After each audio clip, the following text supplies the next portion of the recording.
भारत देश में विकास के नाम से सबसे ज्यादा अगर कोई विस्थापित हुआ है तो आदिवासी समुदाय विस्थापित हुआ है। एक survey report Indian social institute की एक रिपोर्ट के अनुसार बताया गया है कि वर्ष 2010 से 2025 तक 15 सालों में 15 लाख आदिवासियों को विकास के नाम से विस्थापित किया गया है। वर्ल्ड बैंक की रिपोर्ट में बताया गया है कि विस्थापन आदिवासी समुदाय में से 50% आदिवासी परिवार पुनः विस्थापित नहीं हो पाते हैं। साथ ही भारत देश में एक सर्वे रिपोर्ट में आया है कि जो आदिवासी समुदाय है अपने जीवन काल के दौरान कम से कम 50% आदिवासी एक उम्र के अंदर 2 बार विस्थापित होते हैं। आजाद भारत में उस समाज को प्रताड़ित किया जा रहा है जिसका इतिहास का हर पन्ना खून से रंगा हुआ मिलेगा। क्योंकि आदिवासी जल जंगल जमीन की लड़ाई के लिए, देश की रक्षा के लिए मुगलों से, राजा रजवाड़ों से और अंग्रेजों से लड़ता आया, कभी झुका नहीं। लेकिन आज उनकी हालत बेहद बेहतर है। पिछले 10 सालों में भाजपा सरकार द्वारा धर्म की आड़ में कलम कागज के हथियारों से आदिवासियों के अधिकार, जल जंगल जमीन को हड़प कर आदिवासियों की मानसिक, आर्थिक, बौद्धिक हत्या करने का काम किया गया है। सभापति महोदय, आपने मुझे बजट 2025-26 पर बोलने का जो अवसर प्रदान किया उसके लिए मैं धन्यवाद जोहार करना चाहूंगा। मैं भारत आदिवासी पार्टी की तरफ से देश के आदिवासी, दलित, ओबीसी, मुस्लिम, अल्पसंख्यक, गरीब, मजदूर एवं इस देश में रहने वाला प्रत्येक गरीब वर्ग का व्यक्ति जो मानवता और भारत देश के संविधान में विश्वास करता है उनकी तरफ से बोलने के लिए खड़ा हुआ हूं। आज देश का पढ़ा लिखा, डिग्रीधारी, शिक्षित, बेरोजगार युवा 200-300 रुपए में दिहाड़ी मजदूरी करने के लिए मजबूर हो रहा है और जो दूसरी तरफ जो विदेश में जा रहे हैं, जो रोजगार के लिए वो दोबारा पैरों में, हाथों में बेड़ियां लेकर वापस लौट रहे हैं। ये हमारा देश की स्थिति है, पढ़े लिखे विशेषकर बेरोजगारों की। आदिवासी समुदाय ने जितना प्राकृतिक आपदा का कहर नहीं झेला है, उससे ज्यादा हजारों सालों से शोषण, अत्याचार, विस्थापन जैसे मानव निर्मित आपदाओं के कहर से जूझा है। और उसका अगर उस आदिवासी समुदाय को आधुनिकता की लाइन में लाके खड़ा करना है तो विशेषकर एक आर्थिक पैकेज देने की आवश्यकता है। और साथ ही संविधान के अंदर जो प्रावधान है 5वीं अनुसूची और 6ठी अनुसूची का, और विशेषकर पैसा एक्ट को उसको धरातल पे लागू करने की सख्त जरूरत है। सभापति महोदय, देश के अंदर देखा गया है विस्थापन की जो समस्या, भारत देश में विकास के नाम से सबसे ज्यादा अगर कोई विस्थापित हुआ है तो आदिवासी समुदाय विस्थापित हुआ है। एक survey report Indian social institute की एक रिपोर्ट के अनुसार बताया गया है कि वर्ष 2010 से 2025 तक 15 सालों में 15 लाख आदिवासियों को विकास के नाम से विस्थापित किया गया है।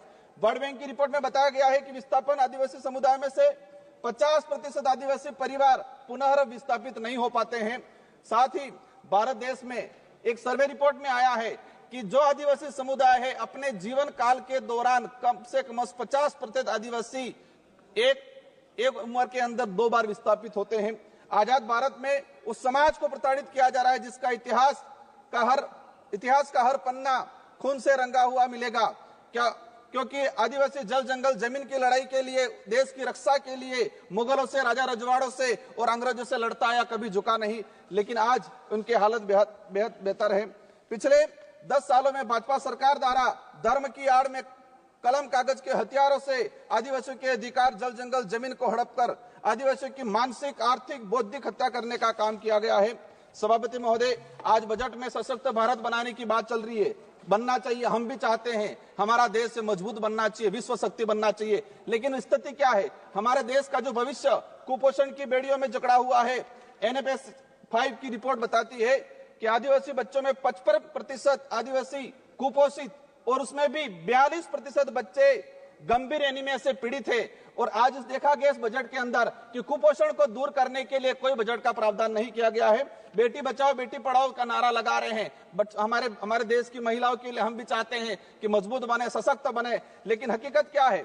देश के अंदर देखा गया है कि आदिवासी समुदाय में विशेषकर हर तीसरी महिला कुपोषण का शिकार है और हर दूसरी महिला एनीमिया का शिकार है। आदिवासी बच्चों में शिशु मृत्यु दर राष्ट्रीय औसत से 30% अधिक है। 5 वर्षों से कम उम्र के आदिवासी बच्चों की मृत्यु का अनुपात राष्ट्रीय औसत से 61% अधिक है। माननीय सभापति महोदय, बाकी जो जीवन काल के अंदर देखा गया है, कभी माओवादियों के नाम से, कभी नक्सलवादियों के नाम से मारा जाता है। एट्रोसिटी में कई आदिवासियों को मारा गया। NSRC की एक रिपोर्ट बताती है कि वर्ष 2020 से 2025 मात्र 5 साल के अंदर 400 आदिवासी पुलिस मुठभेड़ में मारे गए हैं। आज मणिपुर का हत्याकांड, मणिपुर में देख लो, कई आदिवासियों को मारा गया है। छत्तीसगढ़, झारखंड का आम आदिवासी कभी उधर नक्सलवाद माओवादी की गोलियों के से कहीं इनके निशाने पे है, उधर पुलिस की गोलियों पे निशाने है। बीच में आम व्यक्ति जो है वो आज उसके साथ अत्याचार हो रहा है। हर दिन एक न एक व्यक्ति मारा गया है। आदिवासी दलित पिछड़ों को सशक्त बनाए बिना हमारे देश भारत देश को सशक्त भारत बनाने की कल्पना करना एक कोरा सपना रह जाएगा। स्वास्थ्य सुविधा की देखा जाए, आदिवासी क्षेत्र में पीएससी सीएसपी की सीएजी की एक रिपोर्ट आई है कि आदिवासी बाहुल्य क्षेत्र में जितनी जो पीएससी सीएससी है वहां पर 60% डॉक्टरों के पद रिक्त हैं। देश में मात्र 18% आदिवासी गर्भवती महिलाओं को ही संस्थागत प्रसव का लाभ मिल पा रहा है। संस्थागत प्रसव का सिर्फ मात्र 18%। सभापति महोदय 1 मिनट का रहा है। शिक्षा की बात करें, हमारे राजस्थान के अंदर झाड़ोल कोटड़ा के अंदर जहां से एक मंत्री जी आते हैं, वहां पर 14 वर्ष से अधिक बच्चों को स्कूल और पेन पेंसिल किताब क्या है वो नहीं पता है। आज देखा गया है यूनेस्को की एक रिपोर्ट में देश में 35% आदिवासी बच्चे ड्रॉप आउट हो रहे हैं और राष्ट्रीय औसत 12% है। 8%, मात्र 8% आदिवासी युवा उच्च शिक्षा की पढ़ाई पूर्ण कर पा रहा है। देश के अंदर देखा गया है वर्तमान में कि 85% आदिवासी परिवार की पहली पीढ़ी पढ़ रही है और 20% आदिवासी ऐसा है जिनकी पहली पीढ़ी भी आज पढ़ाई नहीं कर पा रही है। बकाया छात्रवृत्ति 2 साल से छात्रवृत्ति नहीं आ रही। हमारे राजस्थान के अंदर केंद्र से बजट रिलीज नहीं हुआ है। राष्ट्रीय विदेश छात्रवृत्ति योजना शुरू की 2013 के अंदर 20 बच्चे जा रहे थे आदिवासी समुदाय के, मैडम 1 मिनट का रहा है, और आज भी 20 बच्चे जा रहे। 2013 में हमारे देश से विदेश में 1,90,000 बच्चे पढ़ने जा रहे थे। आज 2024 के अंदर 13 लाख जा रहे हैं, लेकिन आदिवासियों के लिए वो 20 सीटें हैं, वही 20 सीटें आज तक वो बढ़ाई नहीं गई है। लास्ट में अंतिम में कहना चाहूंगा, नरेगा के अंदर इस बार देखा गया बजट कोई नहीं बढ़ा गया है। नरेगा की मजदूरी 200 रुपए मिल रही है, उसको 600 रुपए तक किया जाए और 100 दिन का जो रोजगार है वो 200 दिन तक किया जाए। साथ ही आंगनबाड़ी कार्यकर्ता से हर प्रकार की सर्वे करा जाते हैं, सेंट्रल गवर्नमेंट इसको हैंडओवर करे और आंगनबाड़ी कार्यकर्ता सहायिका को एक राजकीय कर्मचारी का दर्जा दिया जाए और उसको नियमित करके भुगतान किया जाए। जल जीवन मिशन की बात हो रही थी, लेकिन ट्राइबल इलाके के अंदर 27% टारगेट अभी तक पूरा हुआ है, वो भी सैंक्शन धरातल पे पानी नहीं पहुंचा है। अंत में कहना चाहूंगा, एकलव्य मॉडल की बात चल रही थी। हम चाहेंगे, अभी घोषणा के स्वागत करते हैं इस बात का, लेकिन उसको धरातल पे इंप्लीमेंट बहुत जल्दी होना चाहिए।